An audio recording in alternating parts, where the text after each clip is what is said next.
الفاتحة لله سيدنا الإمام حجة الإسلام أبو الحامد محمد الغزالي أسأل الله أن ينفعنا ببركة الإسلام ومنحته والكرامة والعلم في الدين والآخرة بسر الفاتحة.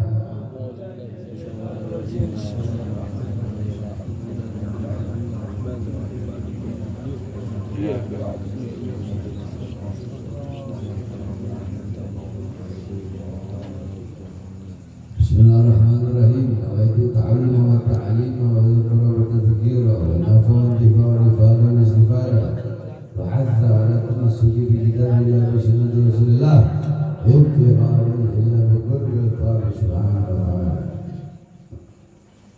Wa qala ma'alif rahimahullah wa ba'd.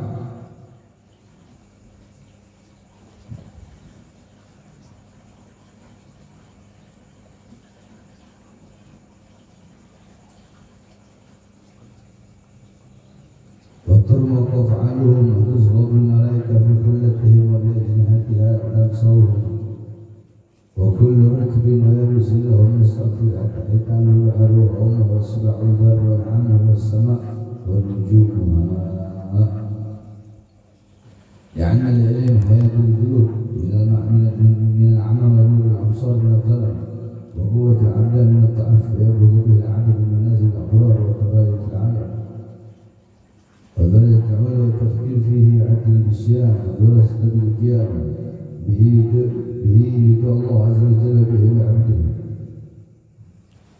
يعبد الله يعدوه يعدوه به يحبه وبه يمجد وبه يتورع به يتوصل وعامل بالعرف الحلال والحرام وهو إمام الأعمال التابعة يلعنه السعداء ويرمه الأشقياء. نسأل الله تعالى حسن التوفيق. Lanjutkan kemarin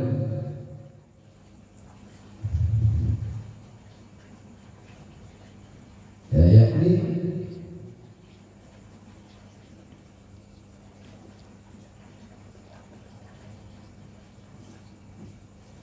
bagi para penuntut ilmu, bagi para santri, bagi para orang yang menuntut ilmu dan bagi muallim, mudarris, muaddib yang waktu itu kita bahas aqwaman fay'aluhum fil khair qalatan salatan hudatan, yakni kaum, yakni para ulama maksudnya. Para ulama, orang-orang yang mengajarkan ilmu, orang-orang yang mengajarkan kebaikan,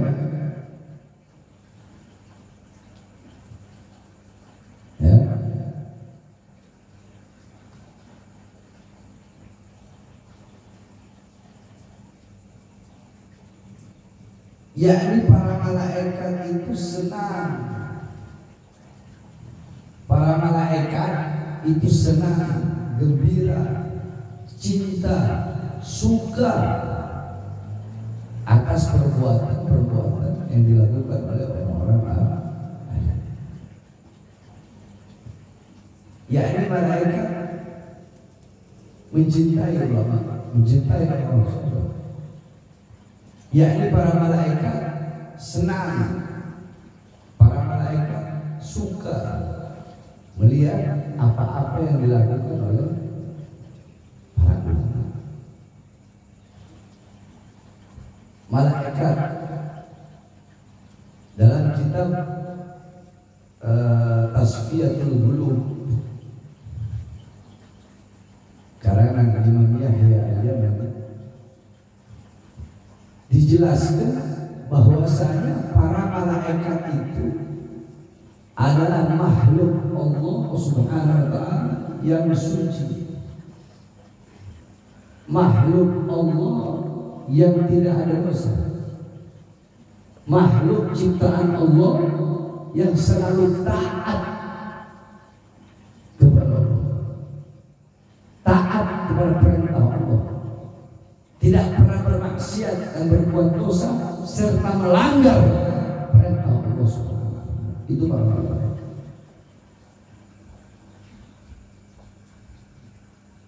sampai dijelaskan jumlahnya malaikat yang wajib kita tahu 10. Tapi jumlahnya malaikat itu dalam kitab Tasfiyatul Qulub dijelaskan jumlah malaikat lebih banyak daripada pasir dan tanah yang ada di muka bumi. Bisa kita menghitung berapa banyak tanah, berapa banyak pasir. Sedangkan jumlah malaikat, baik malaikat yang ada di langit, baik malaikat yang ada di bumi, baik malaikat yang ada di tanah, yang ada di laut, yang ada di sungai, yang ada di padang pasir, itu jumlahnya lebih banyak daripada tanah atau pasir yang ada di seluruh belahan bumi. Nah, di sini dikatakan bahwasanya para malaikat itu cinta. Makanya bayangkan coba bagaimana para ulama, orang yang beriman mendapatkan kecintaan dari malaikat yang jumlahnya lebih banyak. Makanya kalau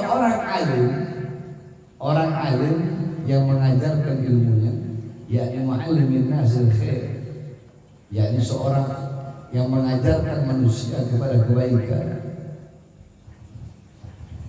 itu sampai-sampai dikatakan innallaha wa malaikatahu ahlas samawat hatta namlat fi hujriha wa hatta al-huta fi bahriha la yusalluna ala muallimin nas khair. Sallallahu alaihi wasallam. Inna sesungguhnya siapa Allah wa malaikatahu dan para malaikat Allah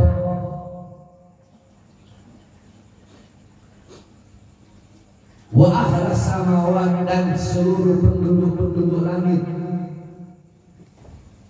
Ketahuilah penduduk langit jumlahnya 10:1 dengan penduduk bumi. Kalau penduduk bumi ada 100 triliun, berarti penduduk langit ada 1.000 triliun. Hatta namlat fil hujriha, sehingga semut-semut yang berada di dalam lubangnya, wa hatta huta fil bahar, dan ikan paus. Ikan paus di sini mewakili seluruh ikan-ikan yang ada dalam lautan. Berarti seluruh binatang-binatang yang ada dalam lautan. La yusalluna ala muallimin nasil khair. Sungguh mereka semua tadi itu siapa? Allah, para malaikat, penduduk langit,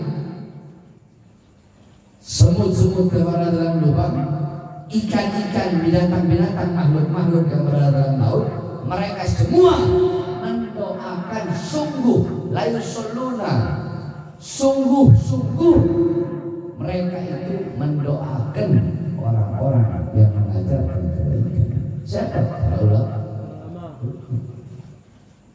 Nah, sekarang pertanyaannya, apakah bisa kalian menghitung berapa banyak jumlah malaikat?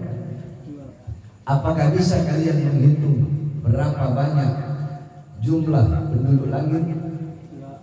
Apakah bisa kalian menghitung berapa banyak semut-semut yang berada dalam lubang? Apakah bisa kalian menghitung berapa banyak binatang-binatang yang ada dalam laut? Maka coba itu bayangkan, berapa banyak makhluk-makhluk yang mendoakan para ulama. Coba bayangkan. Makanya anak, kalau ada ulama, siapapun dia, mau ustaz, mau kiai, mau gus, mau habib, kadang-kadang suka ngomong, "Beb, doakan anak dulu." Ketika anak tahu dia itu orang alim, ketika anak tahu dia orang alim, atau seorang muallim, mudarris, muaddib, maka apa anak jawab? Ya ustaz, ya kiai, ya habib. Kalau ana mendoakan antum sama seperti ana mengartikan sesuatu yang menciptakan arti.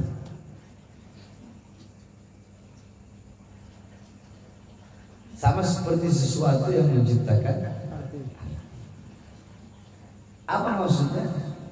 Maksudnya ente ini ulama, ente ini orang berilmu, yang ngedoain ente udah sekelas malaikat,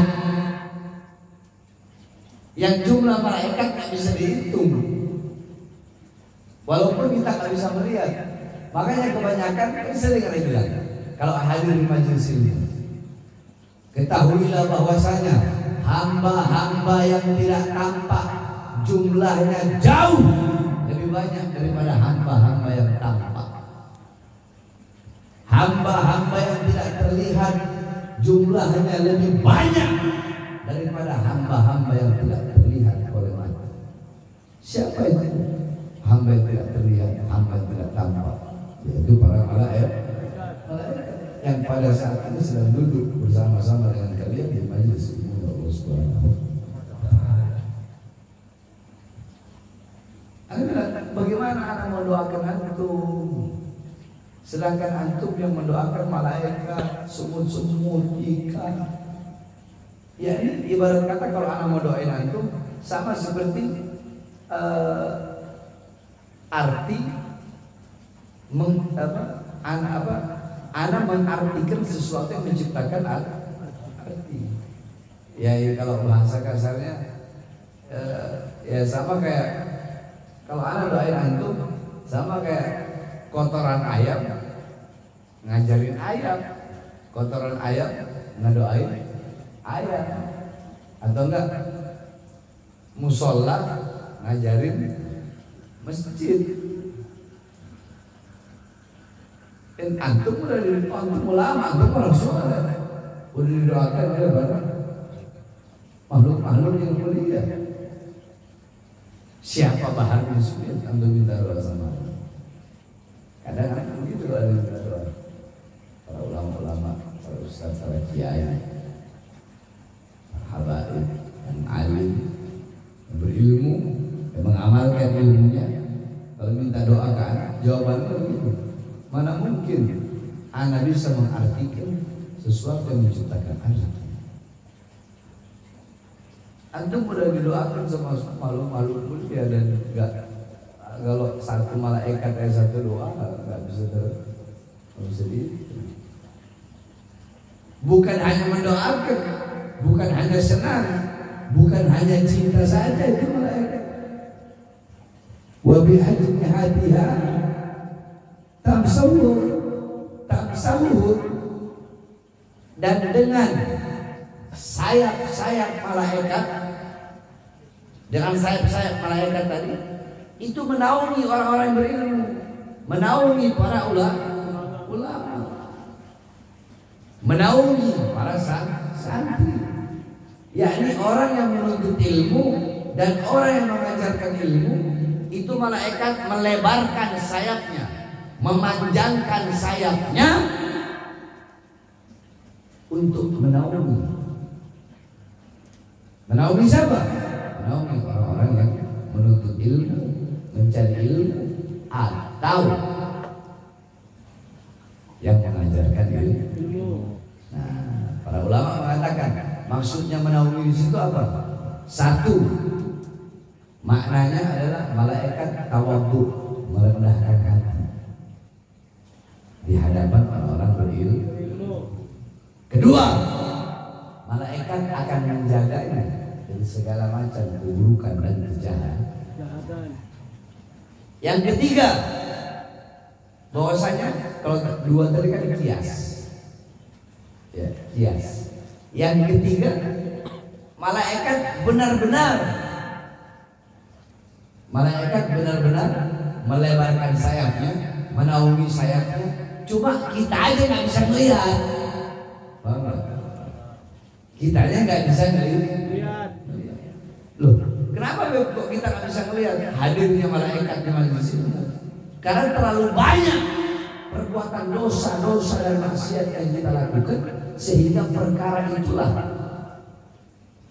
yang menjadi penghalang bagi kedua mata kita untuk bisa melihat hadir dan wujudnya para malaikat di majlis-majlis ini.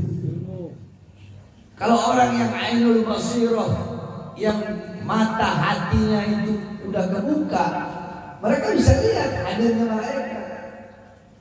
Contoh, ada seorang ulama, nggak lupa siapa namanya, Syekh Sapa gitu. Ada dua orang kakak beradik datang, pengen ngaji, pengen belajar, pengen ngambil manfaat ilmu, pengen ngambil iktibar pelajaran, pengen ngambil hikmah sama ini Syekh. Tetapi ketika sampai ini dua orang kakak adik tadi sampai di rumah ini Syekh, mereka berdua kaget dengan perlakuan ini Syekh tadi. Kagetnya apa? Ini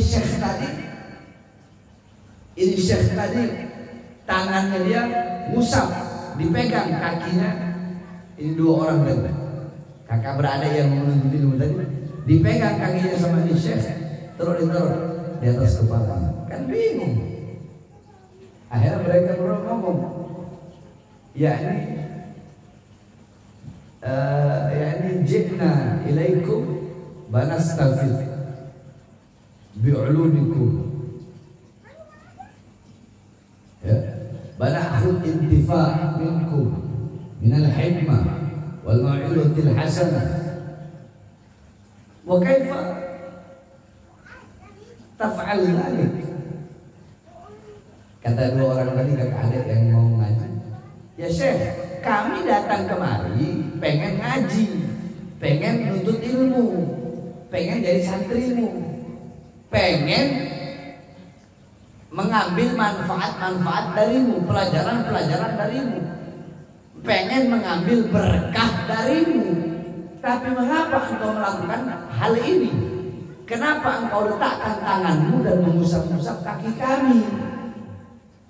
Apa kata Syekh tadi? Wallah, demi Allah, tidaklah aku mengusap kaki kalian kecuali tadi aku melihat kalian datang ke sini, malaikat sedang menaungi kalian, dan salah satu dari kaki kalian, kedua kaki kalian, salah satunya dari kaki kalian itu tidak sengaja saya lihat bersentuhan dengan sayap malaikat. Makanya saya ingin mengambil keberkahan dari sayap malaikat yang telah menyentuh kaki. Itu Syekh ngelihat langsung. Beda dengan kita. Mata kita setiap hari memandang perkara yang haram. Mata ente tiap hari melihat perempuan, melihat aurat. Ya. Jadi karena begitu tebal penghalang, makanya kita nggak bisa lihat. Jadi ada tiga makna. Makna yang pertama, maksudnya adalah itu bahasa majas saja. Tetapi maksudnya para ulama, maksudnya malaikat melebarkan sayapnya menaungi adalah tawadhu, merendahkan dirinya di hadapan para penuntut ilmu atau orang-orang yang mengajarkan ilmu. Yang kedua, malaikat melindungi mereka dari segala macam kejahatan. Yang ketiga, bukan majas, bukan kias atau tamsil, enggak, atau perumpamaan, tapi memang benar-benar malaikat itu menaungi kita dengan sayapnya. Sedangkan Syekh tadi dia lihat, makanya dia elus ke kaki. Saya pengen minta berkah dari kakimu yang menempel nggak sengaja tadi dengan sayap malaikat. Nah, ngomong-ngomong sayap malaikat, malaikat itu apabila membentangkan kedua sayapnya, itu jaraknya dari ujung barat sampai ujung timur. Sampai-sampai ada satu malaikat, ya, ada satu kitab, kitabnya Imam Suyuti yang membahas tentang malaikat.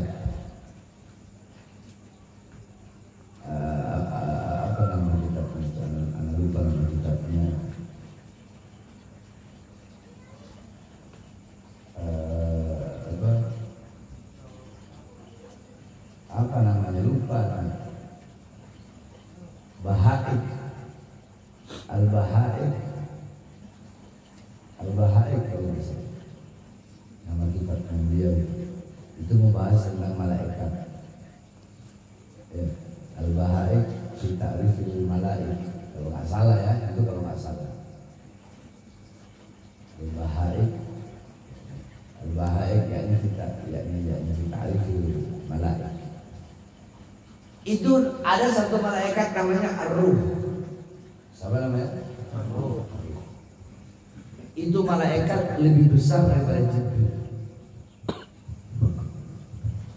Malaikat paling besar itu namanya malaikat Ar-Ruh. Nah, Ar-Ruh ini kata para ulama, Ar-Ruh inilah malaikat paling besar yang kelak nanti pada hari kiamat menjadi ajudannya Allah. yakni berada di sisinya Allah terus. Tahu kan? Namanya Ar-Ruh. Nah, Ar-Ruh ini punya 70.000 wajah. Setiap wajah ada 70.000 mulut. Setiap mulut ada 70.000 lidah, dan setiap lidah itu bertasbih memuji Allah Subhanahu wa taala. Di tempat mana? Dia memiliki panjang sayapnya itu nggak kehitung. Dia memiliki 10.000 sayap. Di setiap satu sayap ada 10.000 bulu.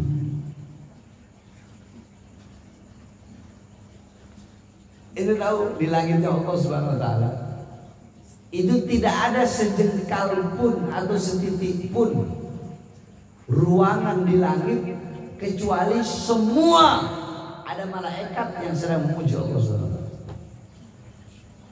Di langit dan bumi.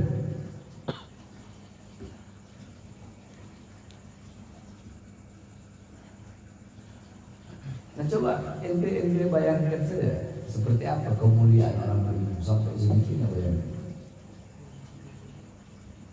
Malaikat mendoakan,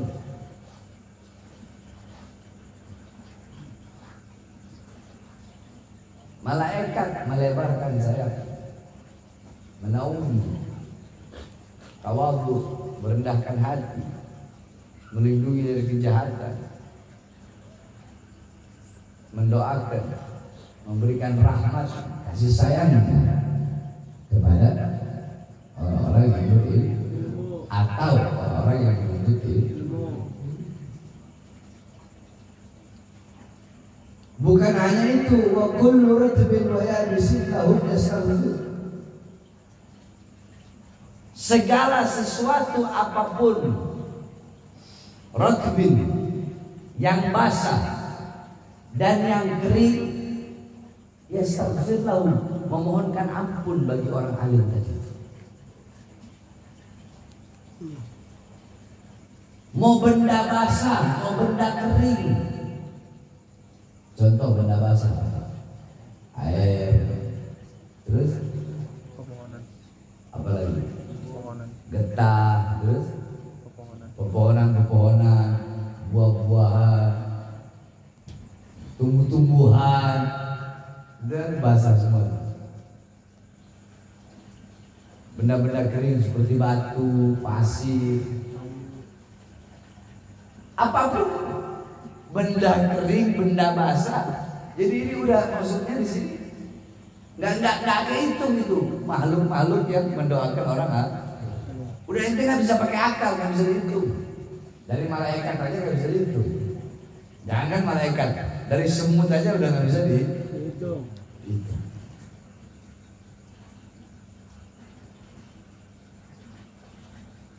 Hatta hitamul bahar, sehingga ikan-ikan yang ada dalam laut, binatang yang ada di bumi dan binatang yang ada di langit, itu jumlahnya 10:1. Apa-apa binatang yang ada di bumi Yang ada di darat, apa-apa binatang yang ada di darat itu ada di laut. Insya Allah. Anjing ada nggak darat? Di laut ada anjing lah. Di darat ada sapi nggak? Ada. Di laut ada sapi laut. Apa itu sapi laut? Ikan duyung. Duyung itu kan kayak sapi dia, makanya disebut sapi laut. Di darat ada singa nggak? Di laut ada singa. Di darat ada burung kakak tua. Di laut ada ikan kakak tua. Di darat ada burung bisa terbang. Di laut ada ikan yang bisa terbang.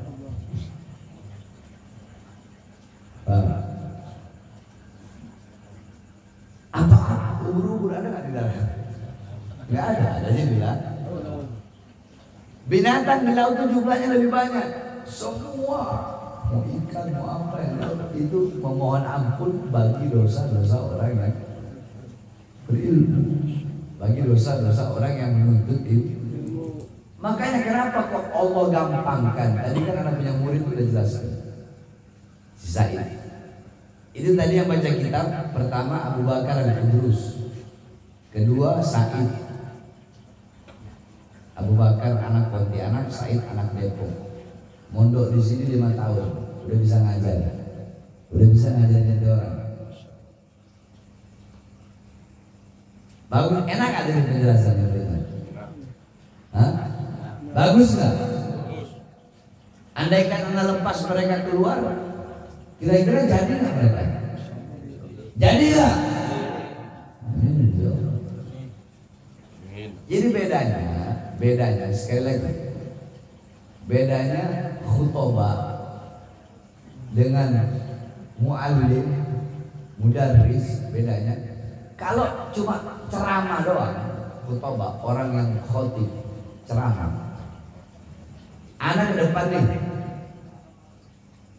nyari tukang tambal ban atau tukang parkiran, anak panggil, sini bang ikut saya, duduk. Anak kasih dia 2 hadis, ayat Quran 2, sejarah 1 yang berkaitan dengan hadis dan ayat Quran itu. Anak kasih makalah ulama 1, syair 1, dalam 2 hari dia hafal, pakaiin gamis, kasih peci, pakaiin imamah, pakaiin sorban, suruh ceramah, bisa. Iya kan? Makanya berapa banyak para penceramah yang nggak pernah mondok enggak, tapi itu tetap nggak mengajarkan ya bagus, karena mereka selama mengajarkan kebaikan, selama mereka menjelaskan apa yang mereka tahu. Alim ma ta'lam, amma ma lam ta'lam la tu'allim, wa idza su'ilta 'anil mas'alah wa anta lam ta'lam faqul wallahu a'lam. Ajari apa yang kau tahu. Ana ajarkan, ana mengajarkan kepada ente orang tiap malam Selasa. Yang ente tangkap, yang ente tahu dari apa yang ana ajarkan, ajarkan lagi kepada orang lain. Tapi ente ajarkan yang ente tahu. Yang ente gak tahu atau yang ente paham, jangan ente ajarkan.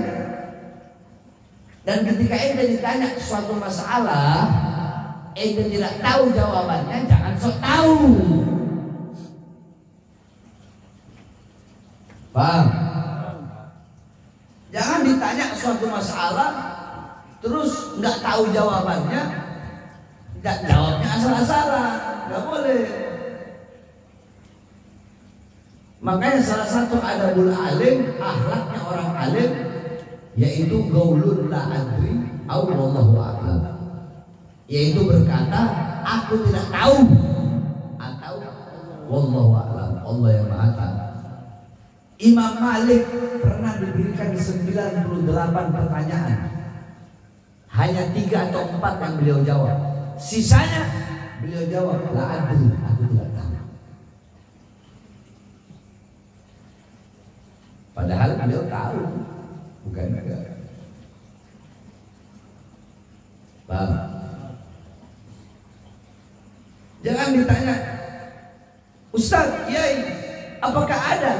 Habib.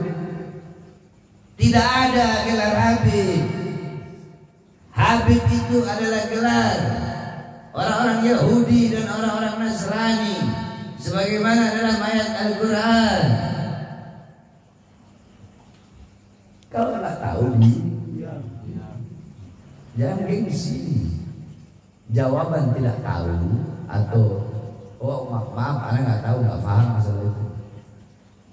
Jawaban nggak tahu itu tidak akan, dari kata Imam Nawawi, tidak akan menurunkan derajat ulama.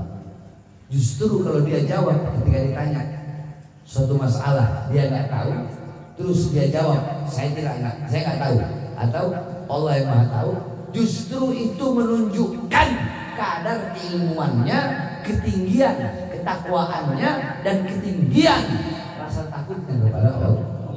Paham? Jadi ente juga jangan salah paham. Kalau ente nanya sama satu ulama, terus itu ulama jawab wallahu a'lam, Allah yang maha tahu, Allah yang lebih tahu, atau dia bilang la adri, oh maaf aneh nggak tahu, jangan langsung ente cap wah ini ulama bodoh. Nah, ente yang bodoh. Justru itu ulama itu membuktikan bahwasanya dia benar-benar ulama. Itu menunjukkan ketinggian ilmunya, menunjukkan ketinggian rasa takutnya kepada Allah, menunjukkan besarnya ketakwaannya kepada Allah. Karena apa? Karena nggak mau dia asal-asalan dalam menjawab suatu pertanyaan. Kenapa? Khawatirnya jawabannya bisa menyesatkan. Seperti akhir-akhir ini, kan akhirat itu jawaban-jawaban menyesatkan. Habib dibilang Yahudi lah, nggak ada dalam Al-Quran. Kan udah anak bantah semua, anak bantah semua. Ayo bantah lagi dong. Mana bantahan baliknya? Inna Allah yuhibbut tawwabin, Inna Allah yuhibbul muhsinin. Yuhib, Allah mencintai berarti itu Habib. Al-Habib bermakna mahbub wal muhib. Habib itu maknanya dicintai atau mencinta. Ketika Allah mencintai seseorang berarti dia Habib, orang yang dikasihi, orang yang dicinta. Kalau secara lafaz Habib, yuhib berarti itu orang kan Habib, dicintai oleh Allah.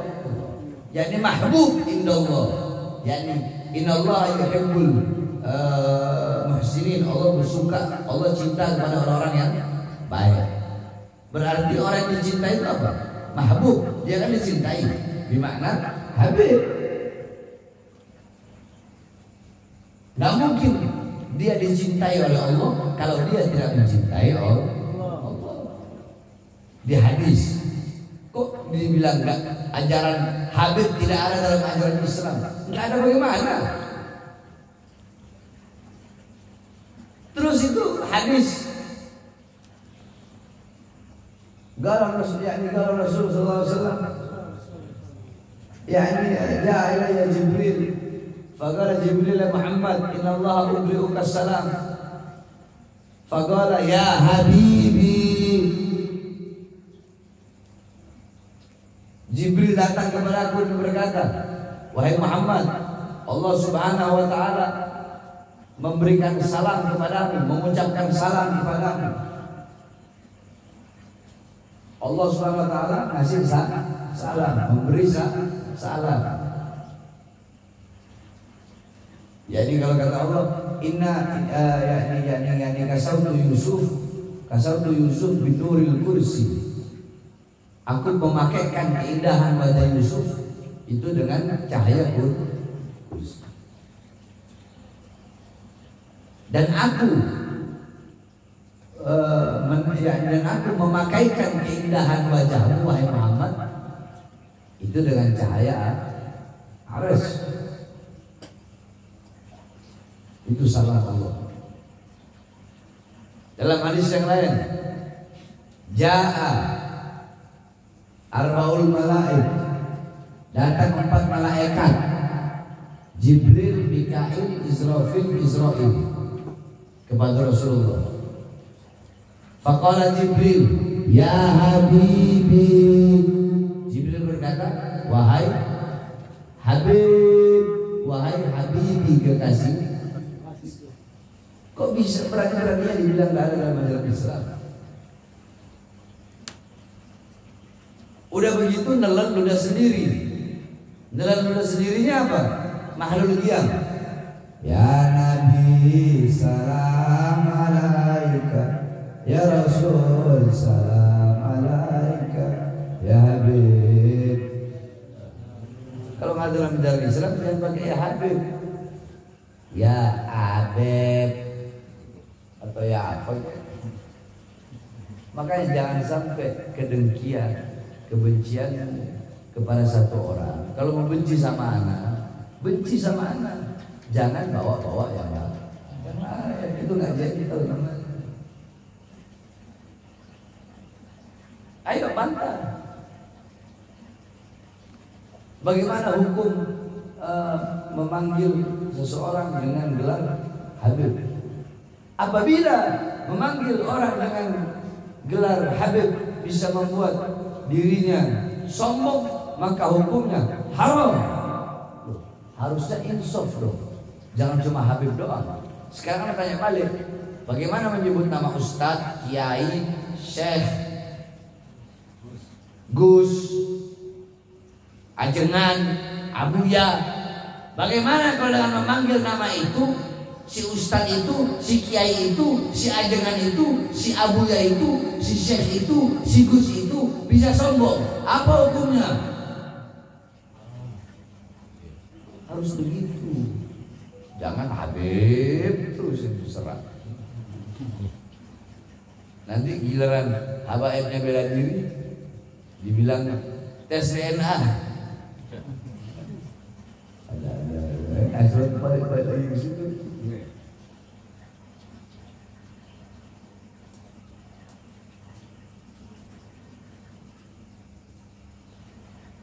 Anda kan udah jelasin, gelar Habib itu udah menjadi uruf, al-adah muhakkamah. Adat itu bisa menjadi suatu hukum, bisa mengatur. Apa-apa yang tidak ada dalam Al-Quran, apa-apa yang tidak ada dalam hadis, apa-apa yang tidak ada dalam ijma, apa-apa yang tidak ada dalam qiyas, itu bisa pakai adah, kebiasaan baik dalam satu daerah itu, atau dalam waktu tertentu, dalam daerah tertentu, tempat tertentu. Anda tanya di Al-Quran, emang Allah ngejelasin zakat fitrah harus pakai beras? Hah? Tetapi yang menentukan ada, yaitu kebiasaan di tempat itu. Kita Indonesia biasa makan apa? Makan nasi. Nasi berasal dari mana? Beras. Berarti jadi makanan pokok kita kan? Itu udah jadi kebiasaan kan? Nah, adat itulah. Makanya kita zakat fitrah pakai beras. Yang di daerahnya makanan pokoknya gandum, ya pakai gandum. Itu uruf, suatu adat istiadat yang baik. Nah, adapun sebutan Habib itu udah menjadi uruf. Sebutan Habib itu udah menjadi uruf, udah menjadi suatu adat istiadat yang melekat bagi bangsa Indonesia, bagi rakyat Indonesia, bagi pribumi Indonesia, bagi para ustadz, bagi para kiai, bagi para gus. Sebelum timbulnya polemik-polemik fitnah ini akhir ini, kemarin-kemarin itu telah menjadi uruf, dan sampai kapanpun itu akan menjadi uruf. Suatu ucapan Habib, semua tahu yang namanya Habib itu adalah kebiasaan apa? Apa Habib apa? Yang ditahu apa? cucunya Rasulullah. Kan jadi uruf, iya kan? Udah jadi adat istiadat gitu kan? Iya kan? Adat istiadat orang Sunda manggil orang alim dengan apa? Sebutan apa? Aja. Itu udah jadi adat istiadat bukan? Jadi uruf bukan? Padahal ajengan kalau secara bahasa Arab tidak ada ajengan. Tapi udah menjadi uruf. Daerah Sumatera sana, daerah Padang dipanggilnya apa? Buya. Daerah Lombok sana orang alimnya dipanggil tuan guru. Di Aceh juga tuan guru. Di Jawa dipanggil kiai, anaknya dipanggil Gus.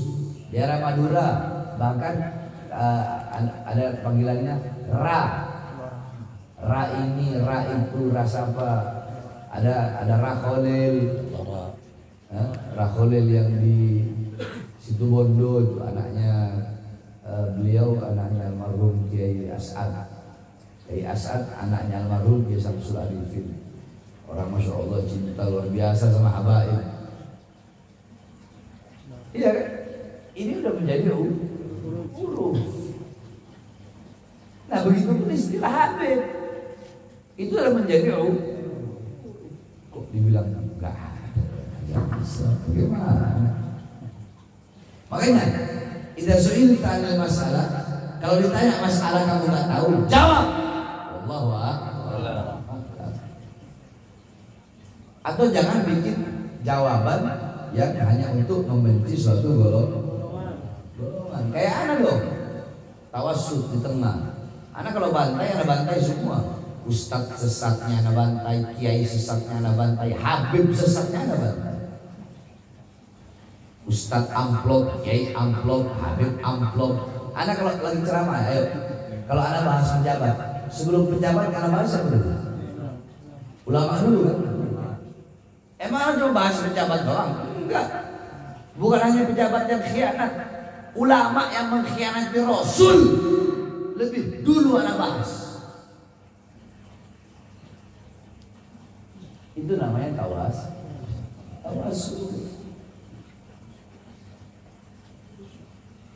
Tawassul di tengah. Baik itu, paham ya?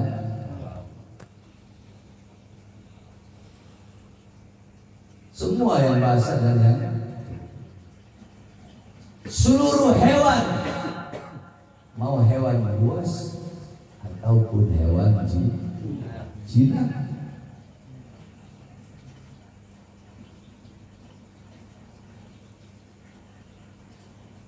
wassama'u,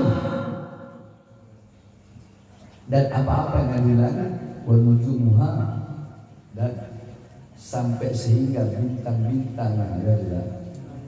Intinya hampir semua makhluk ini mendoakan kepada orang alim. Doa cinta kepada orang yang berilmu. Yang nggak cinta cuma siapa? Iblis. Yang nggak cinta cuma siapa? Munafik. Tapi kalau selain itu, nah sekarang begini, anjing saja, ashabul anjing yang sebelum kahfi kitmil, itu anjing yang masuk surga, yang dalam riwayat di surga nanti Allah rubah wujudnya menjadi seekor domba. Masuk surga, kenapa? Karena ngikut sama orang berilmu, yaitu ashabul kahfi, ngikut sama orang soleh, dia bisa masuk surga. Walaupun di surga Allah rubah wujudnya jadi seekor domba, apalagi kita.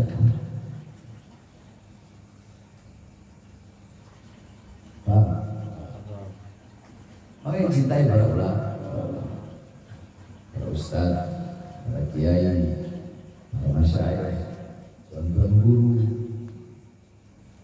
ya, cintai. Apalagi ulama-ulama yang lurus, cintai, ikuti. Ada ulama nggak lurus, cintai, jangan diikuti. Begitupun Habib. Ada Habib lempeng, lurus, cintai. Sebagai cucu Nabi. Semua ada Habib alim, bertakwa, cintai Habibnya sebagai cucu Nabi Muhammad, cintai keilmuannya sebagai pewaris Nabi dan ketakwaannya kepada Allah Subhanahu wa Ta'ala. Ada Habib melenceng, cintai Habibnya, jangan ikuti melenceng, benci dengan melenceng. Kalau perlu nasihati, sama. Begitupun ada kalau ada ustadz, kiai melenceng, tetap kita cinta, tapi jangan ikuti melencengnya dia.